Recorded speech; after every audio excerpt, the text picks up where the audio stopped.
Welcome to the smartest people in the room. We are glad you are here, and just by showing up today, you're already demonstrating your very own smarts.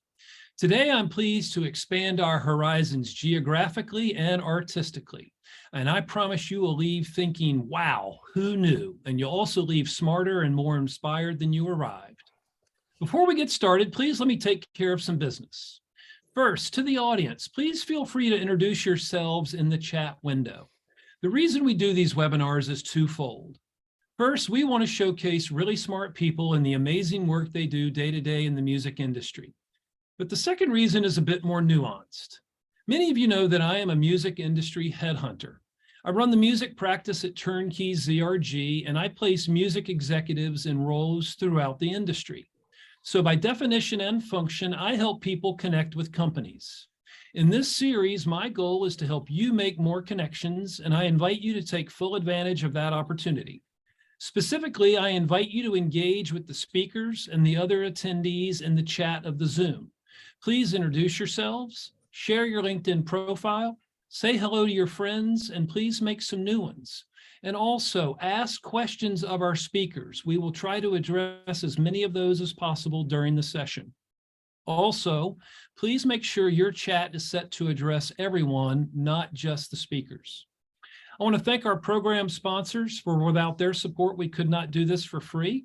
Special thank you to First Horizon Bank, Turnkey ZRG, the Tennessee Entertainment Commission, MedJet, Tennessee Brew Works, Project Music, and Better Than Booze. So let's get down to business. In today's host seat, we welcome the incredibly talented J.Lauryn. Grammy Award-winning, 8 times platinum-selling songwriter and independent artist, J.Lauryn is from the small town of Kailua, Hawaii. She moved to LA working as a professional backup dancer in 2007, dancing alongside Queen Latifah at the 2011 People's Choice Awards before shifting her focus to writing and recording music. J.Lauryn is the lead singer-songwriter of her duo project called I Do with music partner Trackdilla. In 2020, I Do released their debut EP, Married to the Music, which has more than 1 million streams on Spotify. In 2019, she co-wrote her first hit single, Goodbyes by Post Malone and Young Thug, which debuted at number 3 on the Billboard Hot 100 charts. In 2020, J.Lauryn landed a placement on the highest pre-ordered album of all time called Map of the Soul 7 by BTS with the song 0000 o'clock, which she co-wrote. Since then, Jay has landed placements with Rose and Lisa from mega K-pop band Blackpink. In March 21, Rose released her debut solo project, which included the single Gone, co-written by J.Lauryn. In October 21, Jay co-wrote the global single SG by DJ Snake, Ozuna, Megan Thee Stallion, and Lisa of Blackpink. She's written music for various other acts, including Jessie J, Macklemore, One OK Rock, Jackson Wang, Pia Pia, Ty Dolla $ign, Tyler Yahweh, French Montana, Ashanti, the Jacksons, and Ronnie J. Wow, what a resume that young lady's got. And joining, there's more. And joining J.Lauryn, today's featured guest is Ken Kobori. Ken is the CEO of Surf Music. He's had success as a songwriter and music producer in Japan under the alias Two Soul. His career initially took off in 2005 with Story by AI, which charted on the top 10 for Oricon for 73 consecutive weeks. Since then, he's worked with the likes of Earth, Wind & Fire, Little Glee Monster, and has established himself as an accomplished creator, guiding the careers of numerous Japanese, Korean, and American artists. Additionally, Ken was part of the executive team at a startup member for Breaker Incorporated. It is a pleasure to welcome these two international rock stars to our platform. Please take it away, guys. Awesome. Thank you, Tom. Thank you, Tom. Hey, Jay. How are you doing? Aloha. Hi, everybody. Aloha. Thanks for taking your time. Hi, everyone. To hang out with us. So, yeah, that was fun. Thanks, Tom. That was fun. So I guess we just do our thing right now. Now it's just there with you. I mean, your resume is so incredible. It was like, whoa. Oh, thank you so much, Ken. I mean, you 73 weeks on the charts. Like, what?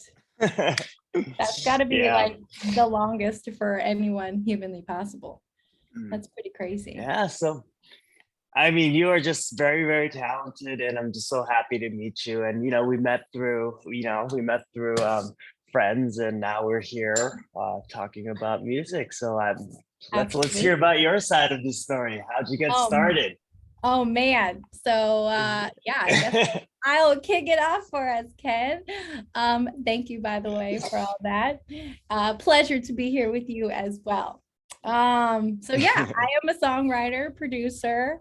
I dabble in a lot of things in music, but originally I entered the business as a professional background dancer. So fast forward or rewind, actually, I grew up and was born and raised in a small town of Kailua, Hawaii, as Tom mentioned. Lived there till I was 15, moved off the island to the mainland of rainy Seattle. Big, culture shock there. Seattle. I Wow. know. For a lot of islanders actually to Seattle. I don't know. I don't know why. Like, why not straight to California? Like where the sun continues. I don't know. You guys need the rain. You guys I need the guess rain, the so. showers here and there. Right. Like the moisture, but that's just a little different than the island moisture. So moved there, but as soon as I graduated high school, I was like, deuces, I'm moving to California.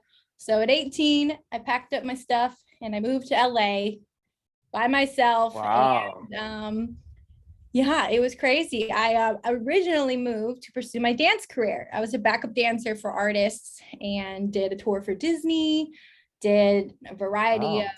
of gigs like the People's Choice Awards, which Tom mentioned. I got to background dance for the Queen Latifah, Miss Dana. She was awesome. Wow. Love The Equalizer, by the way. Got to watch that show. And yeah, through music, or through dance actually is what kind of intertwined me into the music business, because I grew up writing raps and poems and songs in my little journals like as a kid, and then I would play on my guitar, play on my piano, just write as much as I could for what tools I have. But through dance, I got introduced to the artists who obviously would write the tracks. And one artist I was dancing for, I was curious, like, because he wrote all of his stuff. I was like, do you have any side tracks or anything that I could like write to try? Because I only write to my guitar. And he was like, yeah, sure. So wrote to a track, and that kind of like started the wave of meeting different producers. And I'm like 19 at the time, and I'm 35. Wow. So it's been a journey of just weaving in and out of the music industry slowly, working with different people throughout the way, and working a billion jobs in Los Angeles to pay my bills so I could, one, afford to live here and pursue my dream of being a songwriter, an artist, and just a voice that's heard in this music industry. And I've encountered a lot, and my skin has gotten very, very thick. I am a whale with this thick skin. And I'm just very grateful for everything I went through, because in 2017 I got my first placement, and that was with Ziggy Marley, and it was won a Grammy. I'm like, first placement with a Grammy with a Marley? I mean, what is this life? And so, I'm like, okay, this is real. Anything is possible. I can. That's what really propelled me and got people to take me serious, which, it's unfortunate that you need something like a Grammy to be taken serious, as a woman, in an Asian woman in this industry. It's like, it was definitely a challenge. So when that happened, yes, prong Asian women stand up. So yeah, that really just that was like everything I needed. So people would be like, oh, she's got a Grammy. Okay, let's put her in this room. Let's put her in this room. Let's introduce her to this person. And 2 years after that is when I landed my first official hit song, which was Goodbyes by Post Malone, Young Thug. And Love that song. changed my life.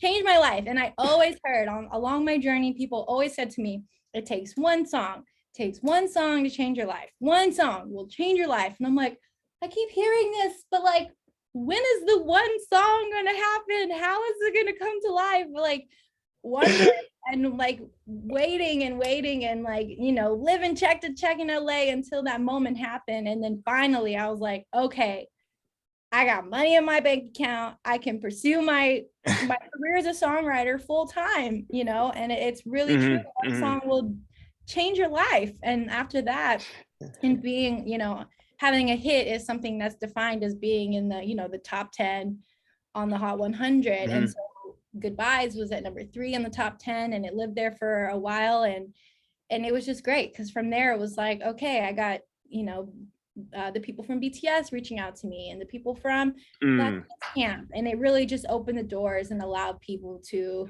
you know, finally know my name and to want to hear more from me. And it's been a blessing because I get to do what I love. And this is all my creations thus far, especially this one right here.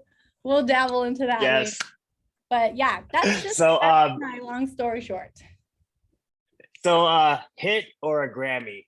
Which one would you prefer? Honestly, next, that's a really good question. Yes. Because a lot of people that are not in the industry, they would think, oh my God, a Grammy, oh my God, plaques, having, you know, all these quote unquote trophies, you know, are everything, which yes, they play a big role in getting you to the next point. But honestly, a hit is way better than a Grammy, because when I got my Grammy in 2017, I was still a Pilates instructor. I was still working a normal job and I had a Grammy. I'm like, how is this? I don't understand. Like, I thought I was going to be like, okay, bring in the butter, let's go.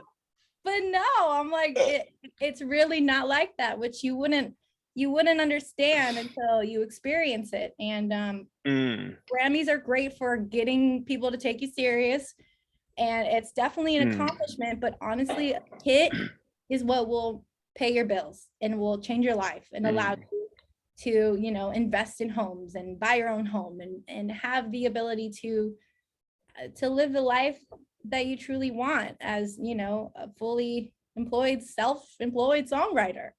So yeah, and hit over it's like Grammy. Your path has been so hit over Grammy, and your progress is just so fast. It was probably like a roller coaster ride. I mean, from 2017, it's still what, 2023 now. I mean, you just like took off. I mean, how was that journey? You know, it's funny you say that, because to me it feels like it's been a long ride, you know, but it's like, yeah, because 2017, I moved here in 2007. So the first 10 years I was still trying to get heard. And so, you know, it's like, but that's the thing. Everyone's path is different. And I had to constantly remind myself, like, this is my journey. I can't compare my journey to anybody else. And I can't expect it to happen to me like it happened to other people, because everyone's story is truly unique to their own. And you have to just trust the process and understand that if you keep working hard and you keep believing in yourself, even when you hear a million no's and you hear all these people that tell you no, which you will. And I still hear no, but I'm like, I don't care. I'm going to keep doing my thing, because eventually you get your yeses and then your yeses pay off. So it's like, just keep on going, because if you want it that bad, it's going to happen for you if you put in that work. So yeah. But enough of me, Mr. Ken, the legend. Mr. Ken, how funny. Okay, so I don't want to. But yes, tell us about you. My story is, you know, I graduated, you know, in Maine, in Lewiston, Maine, and then I went down to New York, and I took a general assistant job at Sony Music, $5.60 an hour back in 2002. And then, you know, I was in sessions assisting, you know, like a lot of the Terror Squad guys were there, and, you know, Kanye in his early phases, Pharrell, and, you know, being inspired, being around a lot of, you know, great musicians. And, you know, from that point, for some reason, I felt like, wait, I think I could do this. I could be a producer. And it was just out of the blue. So the next day, I actually went to one of the VP's offices in Sony, and I was like, hi, I'm a GA downstairs. I want to make music. I'm not happy with this GA job. And they're like, you can be replaced instantly. And I was like, I know, but like, I really want to make music. And music in Japan is what I said. It's like, I wanted to uplift the Japanese music industry. So they're like, okay, that's interesting. What's your plan? And I said, give us studio time for a month. Let me make 3 songs. I'll fly to Tokyo and try to get I'll try to get, like a pub deal or like a record deal out in Japan. And they're like, go do it. Made 3 songs in a month, flew over to Japan. And then, first meeting, we got offered a record deal at this place called Dream Music. Next meeting was Universal, and Universal offered us a record deal. So I was like, sign with Universal. Never released though. And basically, yeah, so I was working on my artist project, and then they were like, would you like to write songs for other artists on the side, while you're working on your stuff? I was like, sure.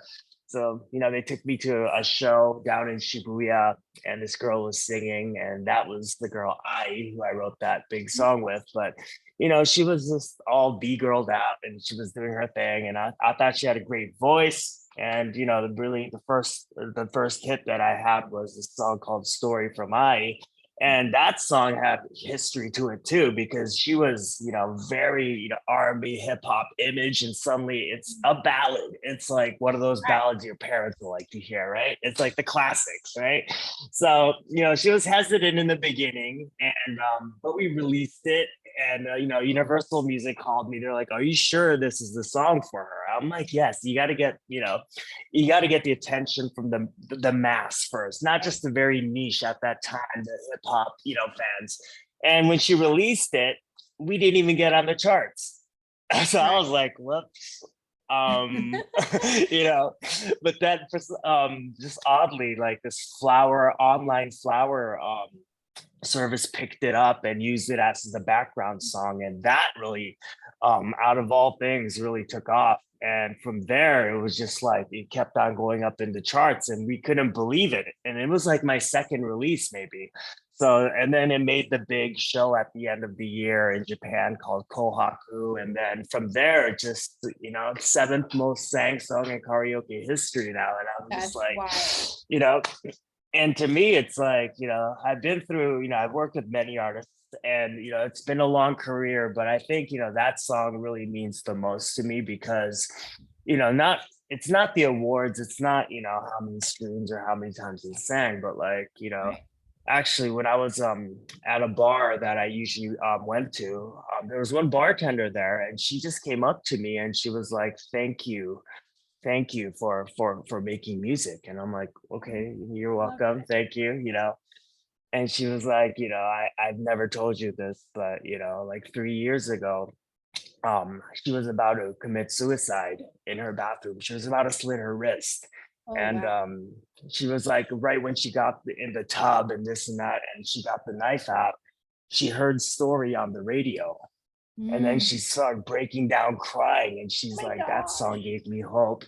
And she's like, that's why I'm alive now. And hearing that, it just really made me think, the power of music. I mean, it's not really, of course, making a business, making, ends meet and this and that, and being creative. All these things are great, but like we are, I feel that us as creators, writers have a responsibility, and the music that we make really affects people in good or bad ways or whatnot. But, we are in a very special position to be able to share that with the world. And, that was what really opened my eyes to music. And instead of chasing trends, I was just making music that was from here, and just trying to make music that lasts over generations and generations. I want, my kids to be listening to the music that I made back in the day, So it's been a crazy journey, but all in all, it's like, we've both encountered a lot of problems in the industry. Oh yeah. And probably and still I will. think, that That's just how it is. and will. And that's why, I did start surf music because, I was all these problems and inefficiencies in the industry. I wanted to fix it for myself. Right. And, I was signed to a big management company for many years, but when I left, um, I realized that I wasn't meeting new people or working with anyone new because I was locked up in the studio constantly making music. So I was Right. like, why can't I just have this platform where I could just upload all the music to have record labels around the world be able to choose for exclusive placements anytime. And then I developed this, and we really developed surf music to really solve the issues in the industries, of course, on the creator side, like connectivity, meeting new people to collaborate with, but on the buyer's end too, making the lives of A&Rs and directors easier to be able to search for songs via AI and this and that. So I think, this everything was really connected. And I think, it was meant to be. And all these experiences we went through, I think, has really, set the tone for, our future as musicians. And, Absolutely. and And enough wow, what a about me. beautiful story. Like, I mean, I relate to that, and you gave me chills with that story. And I know that like a lot of people have that similar experience, and a lot of Mhm. artists have saved them from, hurting themselves and doing horrible things to themselves. And it is just goes to show the power of music, and we do have a responsibility because, our gift is can help save a life. It can help someone that's going through a hard time. And Mhm. it's really funny because before Goodbyes came out, it was like a couple months before it was getting leaked. And my brother, who is like a video gamer, he was on Mhm. Twitch, and Mhm. it leaked to Twitch, and he sent it to me. He had no idea that I wrote it, and he sent it to me. Uh-huh. And he was like, "This is my new favorite song. I don't know if you heard it. It hasn't come out yet. It got leaked, but this song has really helped me in my problems." And I clicked the link, and I'm like, this is the song I wrote. I'm like, first of all, what is it doing on the internet? This is not publicly released yet. So it got, people Yeah. delete stuff all the time. So they were able to take it off. But it was just so crazy that Mm. of all the songs, my brother ran into that one. And he, was going through some hard times too. And for him to be able to like hear that song and be like, wow, that really helped me. And then the connection Mm. of like, I wrote that. It blew his mind. He was like, what? You wrote this one? I'm like, yeah, in my apartment. Yeah.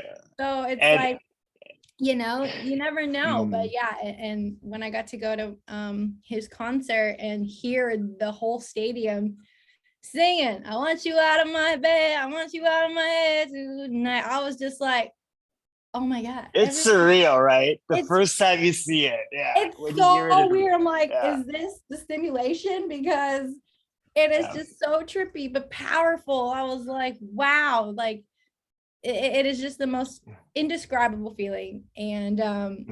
And yeah, but let's surf, by the way. Genius. So glad that we met, and shout out Jonah, because we got to speak on that awesome panel together. And I'm so glad that, we've been connected because I checked out Yeah. the platform and I'm a Mhm. member. I signed up. I registered Thank you. over, I think like 80 songs I put on that thing.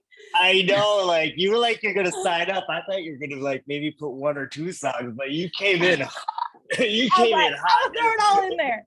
Because It I'm was like, straight fire. it's what a genius platform, because there's so much music that I have, and I know a lot of other writers and producers have, that are like not being heard and just sitting on hard drives. And so, there's only so much that, labels and publishers and A&R Mm. can do. Like their ears are hearing everybody's music on the daily constantly. So it's like, Yeah.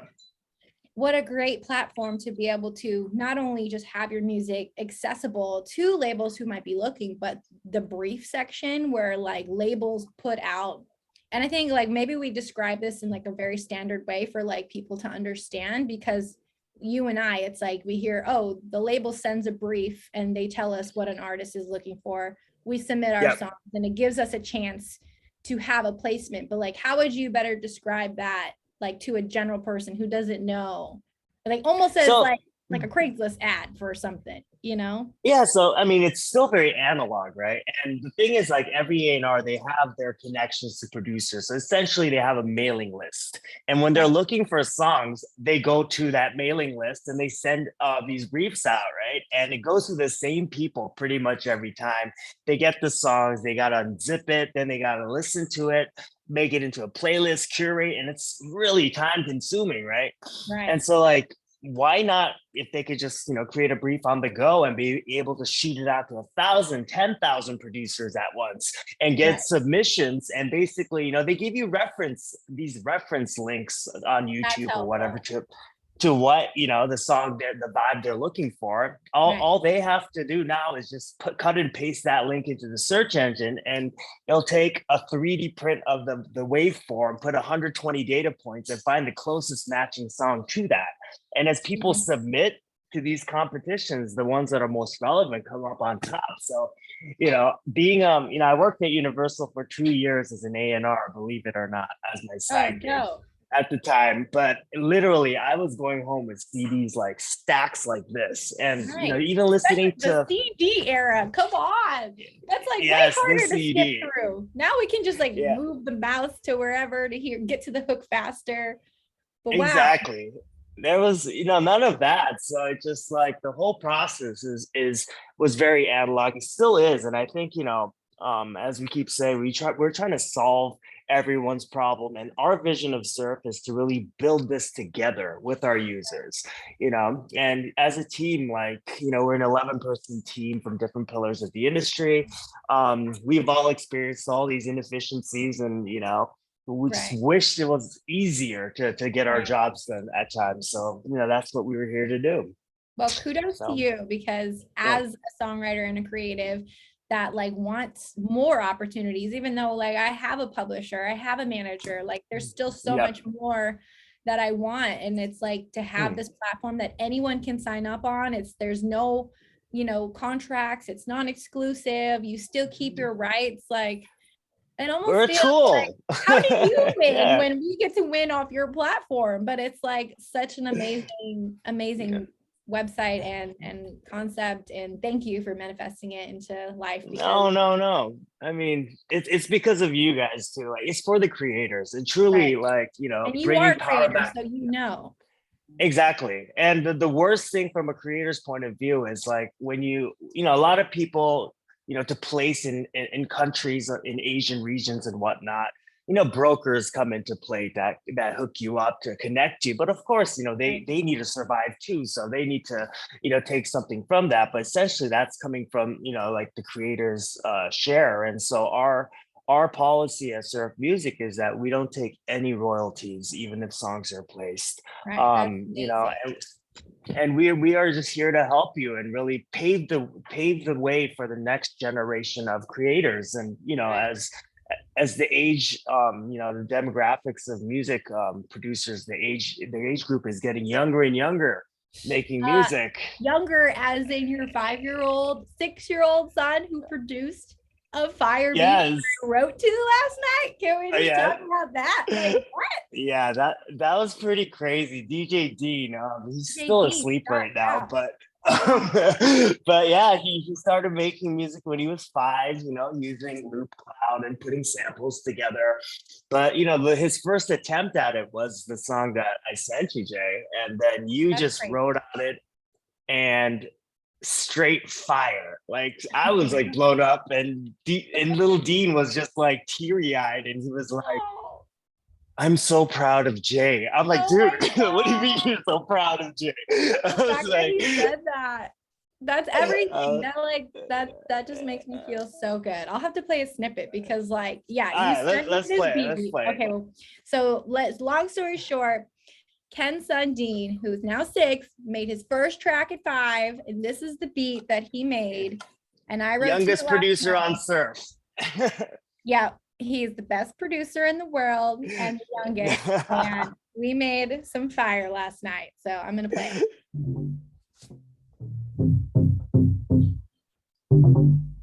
Come on, DJ Dean, let's go.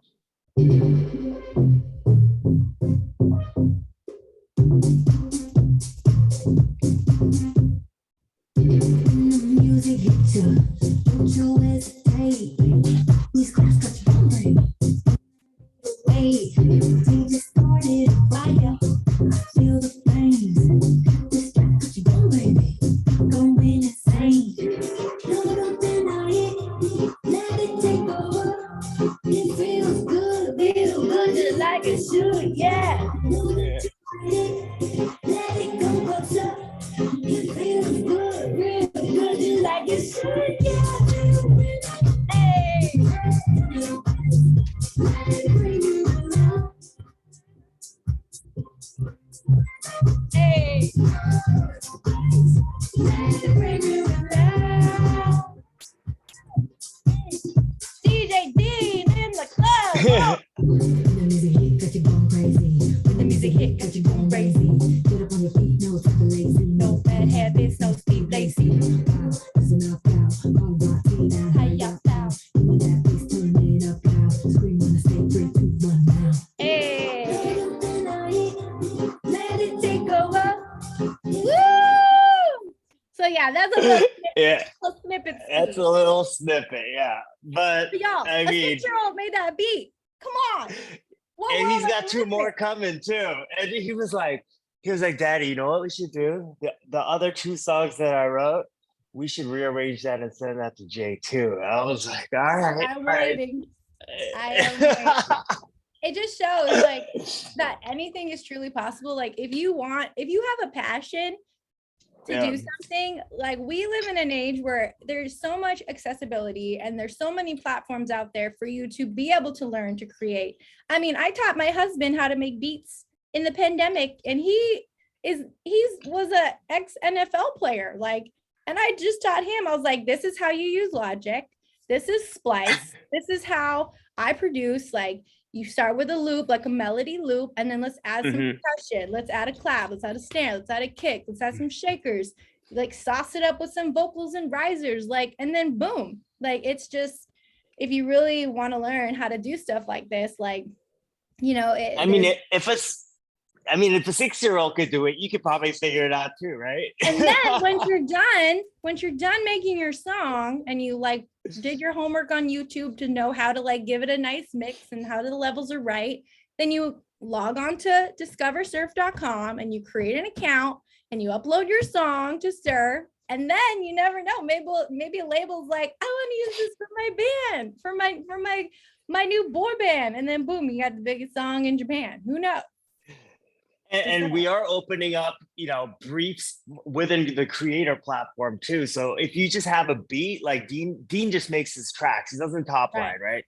So he'll just put it up as a competition for creators, top liners to write on it, to pick and choose, so that, really create that synergy within the creative community also. I mean, there's just, and if Dean were to say to me, like, Daddy, I want to be a producer, I'd be like, no.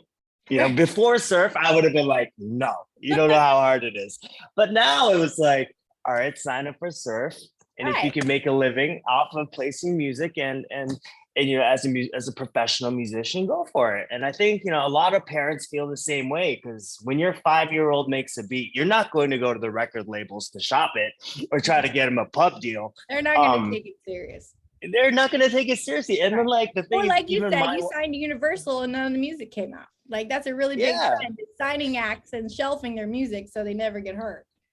Exactly. And we want that shelf music, actually. Yeah. For the people and the people want it. And how can human, just by the human ear, listen to every single song and figure out where to place it? You need technology to really help you in order to scale. And that's, I think, what we did. And like we're just so excited to be able to launch, and hearing voices from Jay and her raving about Surf makes me so happy, because I figured if it could help me, it'll help all the producers in the world and all the creators in the world. And that's really the goal. And it's truly genuine, because like, I know like now people are probably going to start copying your idea and coming out with similar things, but a lot of different companies have different things, or they might take your royalties, or they might take a percentage of the fee. Like, that's also a platform, Surf, where some of the briefs are like, okay, this is the budget for, like, we're offering 10K for this, or you can set your own budget. so you can really get what you're worth, which is really nice because in the music industry, especially as a writer, they're trying to pay us. They don't want to pay us. Like when a song gets placed with an artist, like the song is worth 100%. You split that 100% up between the creatives, and the artist will take some too, even if they didn't write any of it. That's just how it goes. But then it's like producers, there's always a producer fee, and they will pay you as a producer, but there is no songwriter fee. And it's like, this needs to change because people aren't singing the bass line, people are singing the lyrics, you know? And it's like, there is more awareness now, and there's a lot more advocacy on this topic, but it's like, it's crazy. And it's like almost like when we ask to get paid, we get like, it's like a weird vibe, a weird energy. And it's like, why? How come y'all can play the producers and not the writers? Like this should be equal. So that is a problem. Yeah, because as songwriters, you know, it takes, and producers, it takes time to get paid on your back end. So like when a song, just for the general public, when a song comes out, you don't start seeing that money until 9 months after it releases, because of how you're paid through the royalty system. Like I'm a BMI. And so, yeah, it's like, even though Goodbyes dropped in July of 2019, like it wasn't until 2020 that I woke up and checked my bank account and was like, what the fuck? Like it takes time. So like, it's crazy. And that's why, you know, in order to get paid, like, that's why writers get pub deals, so that way they can get advances, so they can have money to do their thing. But, you know, those deals, people are hesitant to, you know, enter them, because if you don't have too many like songs already under your belt, you know, the deal is not going to favor for you. So it's always going to favor for the company. So for me, I waited until I had Goodbyes, and then I went to Warner, and then I got my deal, and then I was able to get exactly what I wanted and deserved because I had that leverage. But still, I had no, you know, it was like, it's just a crazy, crazy process. But I know Jonah asked a question. He said, can we let's about the, he said, yeah, we should tap in, because we have some really cool people listening to us just blabber. Okay, let's look at the comments. But we were just Jonah said, can we hear a little about the experiences in placing music in Japan and Korea, and the differences of how those markets work in comparison to the Western Hemisphere? Yeah. Oh, I mean, I can just say off the bat that it's very efficient working with market. Shout out my people, because the efficiency and the business is very like, this is what it is. And I love it, because in America, you get paid on time. You get paid on time too.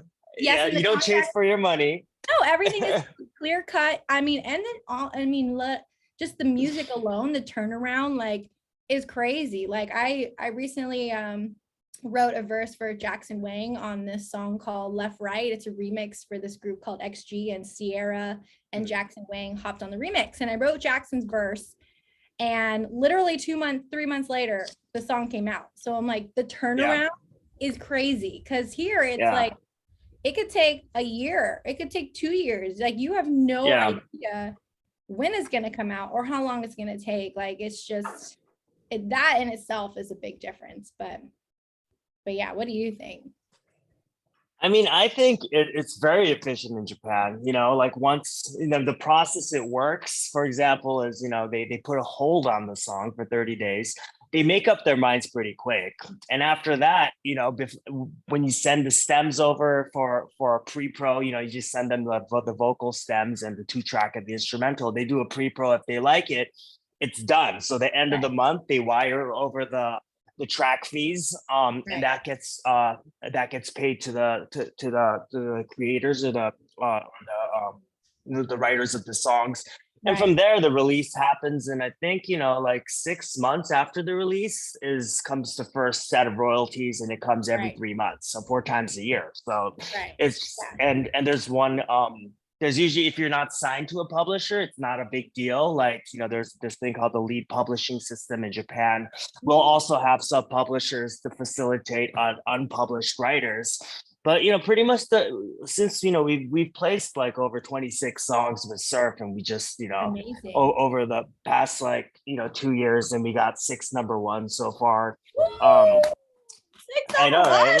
Come on, that's 6 amazing. number 1. So it's like, It's I think, music placement in Japan is and in Asia in general, they're looking for the next new sound. And I think with, the success of BTS, Blackpink, and Right. with the help of, Jay and everything, like they've blown up into a global sensation. And I think a lot of Asian acts right now are looking for that sound that they could, Yeah. compete in the global market and set new trends. And if Right. it's just Japan is very islandy, so they're hesitant to go and reach out to foreign producers, especially if they don't speak English. Right. That's a language barrier. And that's another thing we put in our platform is the automatic auto translate chat. So you can be chatting to a Japanese A&R through our platform, and all you see is English and all they see is Japanese. So it feels That's like you're amazing. breaking down borders.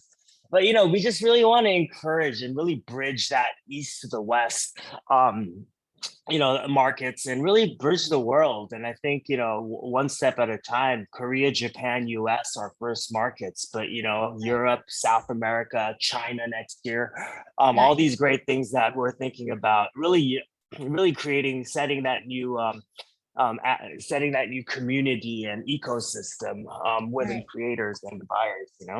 I love that. It's So lots of amazing. fun things. And it is true. Like a lot of the, Asian market is looking for that Western sound and blowing up Yes. over here and singing in Yeah. English. BTS was really one of the first, and Blackpink, like you said, to sing in English. And now it seems like Mm. they all want to sing in English. They all want to break in America. And Yes. and yeah, and it's definitely happening a lot. I'm currently working on this girl group called G Idol. I think that's how you say it. I hope I'm not saying it wrong, but it's called G Idol. And they just cut two of my records and it's in English. And I know they're like a Korean group. More and more groups. And you know what, when you hear it, you're like, this sounds really good. Like, so kudos for them to sing in another language. Because if you ask some Americans to sing in Korean, it's not going to sound good. Like, I'm just going to tell you, it's not going to sound good. Like, it's so good. And so, yeah, it's really, really neat that they're wanting our sound and that it's just hitting literally globally. It's truly, it's like, the Asian takeover, and I'm all for it. Yeah, and I think all the Asian countries are, playing catch up to Korea right now. And, Right, Japan being, believe it or not, it's the second largest music industry in the world, after the US. I know. I would I was never still think like, that. I know, but then it is, but still, like in MTV Awards Asia, Japan's not even counted in for consideration. Yeah, Why? but That's so they weird. I don't know why, but then they invite the Japanese artists to come on the red carpet just for publicity, but it's not, Right. you know. Yeah, Uh, that's so strange. it was really shocking, but that shows, like, the level of music in Japan really kind of plateaued after that, the J-pop kind of like boom that came in, like, the 80s, 90s. And now it's just like everyone is hustling to play catch up. It's like, oh my God, where could we get these songs? And a lot of them only know Japanese producers that make local, J-pop music and this and that. But slowly, they've started to reach out, but there's a stigmatism with working with, foreign producers. One Right. being, the track fee, the fees are too high. We're a Right. domestic market, right? And another thing is, like, there's this phenomena. I think it happens everywhere, but you hand in your split sheet, and suddenly, like right before the release, there's like 3 more writers. I forgot about these 3 writers, and they come in too. Like, I'm sure the Uber guy that delivered during the session probably got some credit. You know what I mean? Like, When it gets down to splits, that's definitely where things always get a little iffy. Depending on the situation, it can be straight up. But I feel like 9 times out of 10, splits are never going to be an easy process. It's never like, oh, Yeah. I get 10% and you get 10% and you get 10%. It's always like, I get 50%. You're like, you didn't even write anything. So yeah, that's a whole other topic of just more things that need to be fixed, because I know there's people that get percentages on songs that don't even do creatives. They just orchestrated, they A&R'd it, and they still Yeah, get yeah. which, I'm like, hey, if that's your hustle and everyone's down for that, cool. But like, Yeah. it's definitely an interesting topic. But And I mean, the average number of people it takes to make a hit has risen dramatically over the years, right? you look You at know, like it a used to be Beyonce like, credit, and they're like, why is there 15 people on this one Beyonce song? Like, it's crazy. So yeah, but that's how it is. yeah, Yeah. it's Should we try and go through some of the chat questions? Yeah, let's So, see. Need some water. let's see. Hydrate, friends. This is a lot of water. We were gonna do mimosas, but I think we're being responsible and doing water, we right? are. Mm. Maybe someone's drinking a mimosa out there. Probably my mom. Shout out my mom, who I think is listening. Shout out your mom. Hi, Jay's mom. Yes. Let's see who else. Speaking is of mom, here. being a mom is the best thing ever. Oh yes. So how is that? Are you getting any sleep? Oh yeah, now we are sleeping, thank God. In the beginning, we weren't sleeping. For like the first Yeah. 6 months straight, we didn't sleep. Like he was up every hour, every 2 hours, every 3 hours for 6 months straight. So Mhm. it's definitely challenging to balance both worlds of mommy life and trying to do music, especially while being a zombie and a new mom. But yeah, Isn't it the greatest thing though? Like it's the best seriously, thing for in me the it was. world. It is. It Yeah. truly is, to see like something you've created that's just like growing up on the daily and their little personalities, and just to watch my husband bond with him. It is just like the most beautiful thing it's the best creation possible. Like this could all go to the trash. This is that one there is important. Yeah. the best creation ever. So yeah, very thankful for being a mom. And we're older. I'm 35, he's 41, our baby's a year and a half. Like we definitely are on the later side, but I'm really glad we waited for our ages, because we got to live our life up in our 20s and in our young. And you will. It's a new chapter, and it gets better. It just keeps getting better. It feels good. And so. when you see your child bump into the music that you make, then you're just like, yeah, jam it. Yeah, it's really epic. And maybe he'll be a producer like DJ Dean. So Oh wait, maybe DJ he'll Dean make just a woke beat up. at 4. DJ. Oh, is Dean there? Oh, wait, Dean's coming. Yay! DJ Dean. DJ. Oh, hi, baby. Aloha, you're in Hawaii, my hometown. Did you like our song? Ohayo gozaimasu. He just woke. Oh, I know, it's early in Hawaii. I'm 3 hours behind. Yeah. DJ Dean, I need more beats. She needs more songs. You have more songs? Yeah. You have more songs?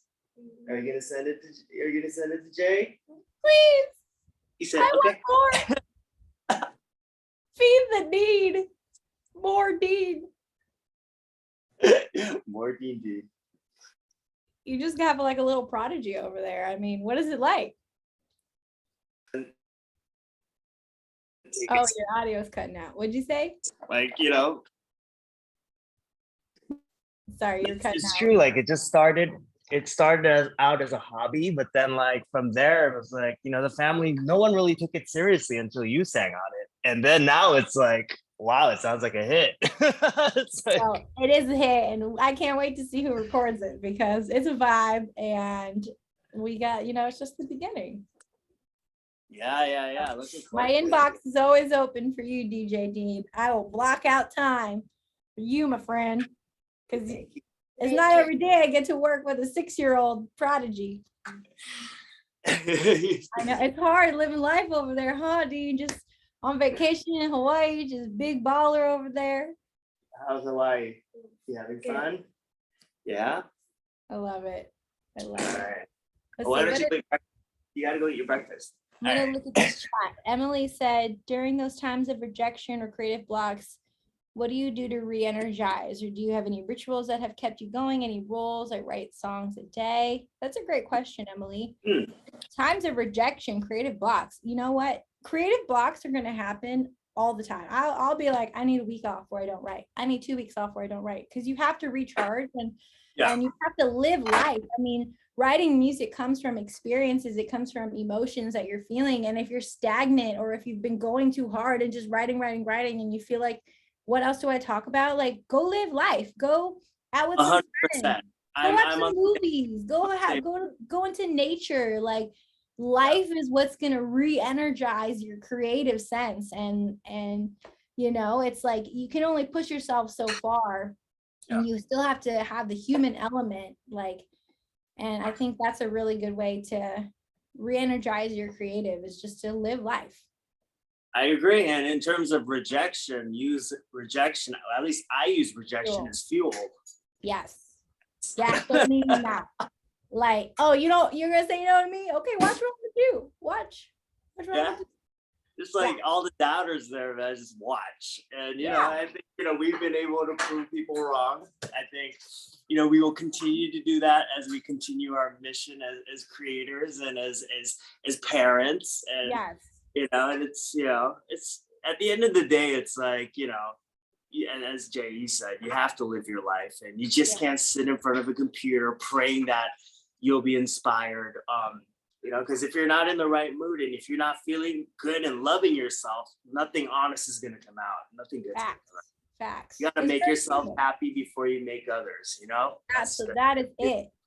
That is 100% it. You cannot, and that applies to any relationship that you're in, or any business sense or friendship. Like, you have to make sure you're right in order to, spread that self energy outward and manifest the life that you want and the people that you want around you. So, definitely a good question. Let's see. Someone else said, question for Jay. Can you talk about your inspiration and how that might have changed over the various stages of your career?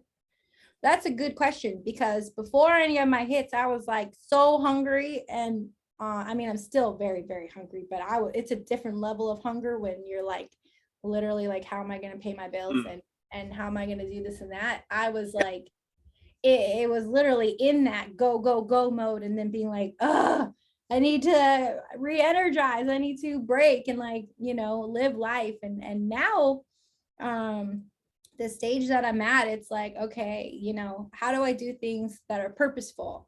Like, now that I have people around me that can help, get things placed, get things done, make things happen from the art that I create. It's like, how do I hone in and try to make something that isn't just making something to make it? Like, it's like my full intention is there, my full heart, my full passion is there. Like, if it doesn't feel fun, if I'm writing and it feels forced, I stop immediately. Nope, let me load up another beat, because sometimes it doesn't connect, and that doesn't mean it's not going to connect, in a week from now. Like, it depends. Just don't force it, right? You can't force it, because it's not like, it's a truly we're vessels for this sound that comes out of thin air. And and there's so many examples of that in the industry too, like Uptown Funk. Like Mark Ronson, it took them over a year to make it, and they put it away once, and then then he chased down Bruno on tour to get it done. That is persistence, but that's also like waiting for the right timing for the song. Because even the song "Happy" by Pharrell, he released that song, and then 3 years later, it made it to the charts. Yeah, didn't he write that? He wrote that for one other artist that got turned down. And then and then he put it out. Yeah. And then look what happened. You never know. Hi, Tom. I know you're here to stop we can keep going. All right. So actually Brandon is asking us, what do you think? What do y'all think about the practice of master buyouts and not paying producer royalties in the K-pop market? Yes, which it is a problem, I think. personally. A lot of, especially the lyrics, the lyricists, when they rewrite the song in a different language and whatnot, it's a buyout sometimes. Even to the top line, it's buyouts. But essentially, I really think that creators should be getting what the royalties they deserve, and this has been a problem not only in Korea but even in the States. A lot of kids who make music, their tracks are getting bought up for $600 as a full buyout, and to them it's like they're middle schoolers. They're like, wow, I made money. That's crazy money. But that's because they don't know the industry. Like these other artists are making millions with that track. They're not paying them, but that's just because the lack of business education. And that's what I think us as creators, it's our responsibility to educate the younger generations, and also being able to mentor them, creating a safe space for them to be able to ask these questions, without, and I think, that's one of my personal missions also, and Surf's mission is really to educate, not only creatively, but, being real about the business side per region, because every region, as has different ways of doing business. And I just, I'm learning too. Every day I'm learning, and I make sure I try to learn something new, one thing new every day. And, there's always more to learn. Exactly. In any aspect of life. And I think there was one more. William said, question for Jay, what advice would you give to yourself if you were starting from scratch today? Ooh, that's deep. That's so deep. Man, the same advice I honestly always gave myself, which was keep going, believe in yourself. Because where would you start though? Like, say, like J.Lauryn, like no plaques in the back. You have your DAW system right there, and you're making music. What are you gonna do? Like, what's your approach? Well, for me, I was like, okay, I need to learn how to use my software so I don't have to rely on anybody. I taught myself how to record myself on Logic. I taught myself how to produce. I taught myself how to mix my vocals. So I would still do that. And you're good at that too, by the way. Your vocals sound banging. I love it. I love it. It's Send me the stems though, please. I will. I'm gonna bounce them today. I will. I'll give you dry and wet ones. I think it's really just being like, just trusting yourself, because other people aren't gonna always see it. And that's why I've heard a million no's. I've got rejected a billion times. I still hear no's from songs, but at the end of the day, you have to not take it personal. And that's, I think, a huge thing, because a lot of people are so distraught and they take it so personal and they get so shut down. And you can't allow those naysayers to shut you down and to stop your creative process. Just because one person doesn't like it, like, who cares? Someone else might love it. So it's like, keep going, keep creating. And if you really want this dream to manifest, like, know that you got it and utilize all your tools so that you can make it happen. And that's just the best advice I could give someone starting, or for a young me starting out. Yeah, I mean, that is probably a perfect mic drop moment right there.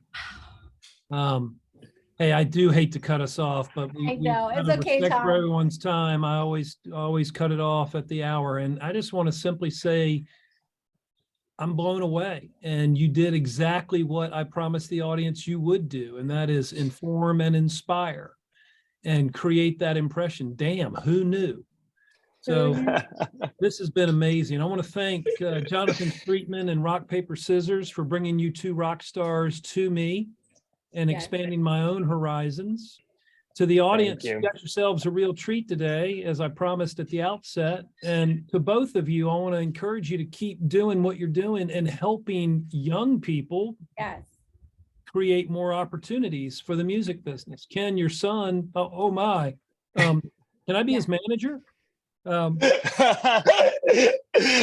Well, let's see. Let's get him a placement first. I think that's our goal, is to get him a little K-pop placement, because he loves K-pop so much. So that'll make his day. Yeah, it's happening. It's gonna happen.